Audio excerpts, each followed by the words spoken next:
كتاب الله دستوري وخير الخلق أسوتنا، بسنته انجلى نوري.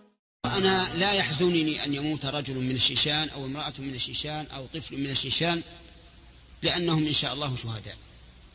لكن الذي يحزنني كثيرا والله سكوت الدول الإسلامية عن هذا، ولا كان الواجب أن تقطع العلاقات بين روسيا من كل وجه، ولو فعلوا ذلك لوقفت روسيا عند حدها ولن يضرهم شيئا. ولكن مع الأسف أن الدول الإسلامية، وأعني بذلك رؤوس الدول الإسلامية، دعنا من الشعوب قد يكون عندها حماس وغيرها لكن ما تستطيع، ساكتة ولم تتكلم بشيء.